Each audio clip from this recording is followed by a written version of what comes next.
हर साल जुलाई और अगस्त के दौरान केरल में भारी बारिश और बाढ़ आती है।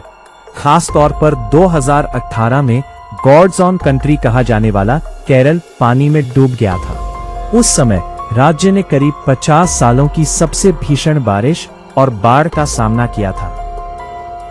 उस आपदा के दौरान केरल के कई आम लोग बचाव अभियान में स्वयंसेवक बनकर आगे आए थे। उनमें से एक थे तिरुवनंतपुरम के रहने वाले राजेश। इस साल भी मानसून के कारण केरल के कई हिस्से बुरी तरह प्रभावित हुए। राजेश एक बार फिर वॉलंटियर के तौर पर राहत और बचाव अभियान में शामिल हुए।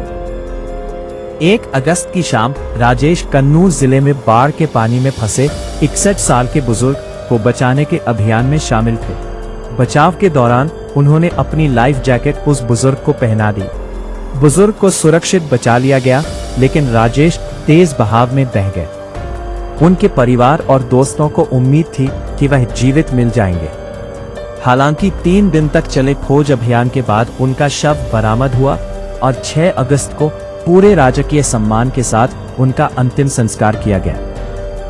36 साल के राजेश तिरुवनंतपुरम के थत्तीविला के रहने वाले थे।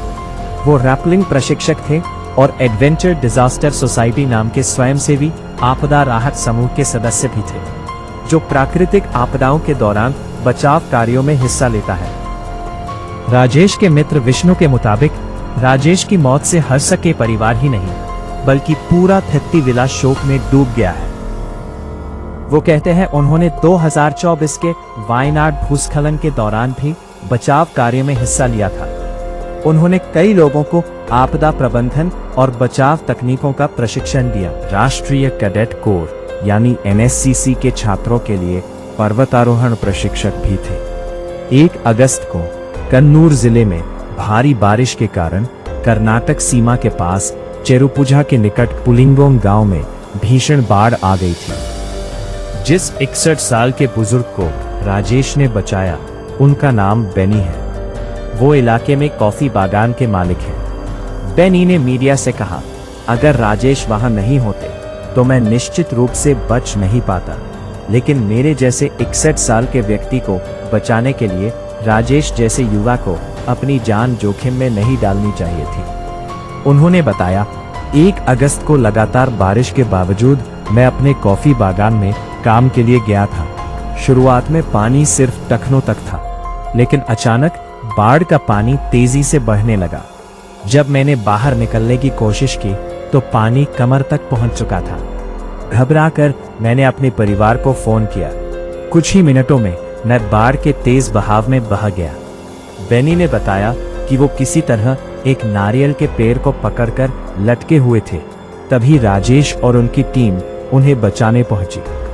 बचाव अभियान में राजेश के साथ मौजूद बीजू ने उस दिन की घटना का विवरण देते हुए BBC तमिल से कहा, जिस पेड़ पर बेनी फंसे हुए थे उसकी ओर एक रस्सी फेंकी गई। उन्होंने उसे पकड़कर नारियल के पेड़ से बांधने की कोशिश की, लेकिन जब राजेश ने देखा कि उन्हें दिक्कत हो रही है तो वो तुरंत तैरकर उनके पास पहुंचे। रस्सी को पेड़ से बांधने के बाद उन्होंने बेनी को बचाना शुरू किया। बीजू ने बताया, बेनी पूरी तरह थक चुके थे, इसलिए राजेश ने अपनी लाइफ जैकेट उतारकर उन्हें पहना दी। राजेश के साथ बचाव दल के 2 और सदस्य भी थे। सभी रस्सी पकड़कर नदी किनारे लौटने लगे।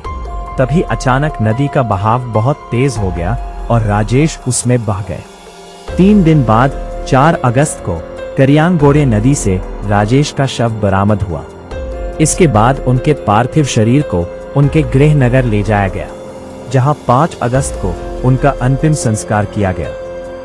राजेश को श्रद्धांजलि देते हुए केरल के मुख्यमंत्री VD सतीशन ने कहा था, राजेश का अंतिम संस्कार राजकीय सम्मान के साथ किया जाएगा। उन्होंने दूसरे व्यक्ति की जान बचाने के लिए अपना जीवन बलिदान कर दिया। उन्होंने कई आपदाओं के दौरान सेवा की है। उनके परिवार को हर संभव सहायता दी जाएगी। सरकार उनके अधूरे मकान का निर्माण भी पूरा कराने में मदद करेगी। राजेश अपने पीछे पत्नी शफिया और 2 बेटे अरशान और अभिषेक को छोड़ गए हैं। उनका परिवार आर्थिक रूप से कमजोर है।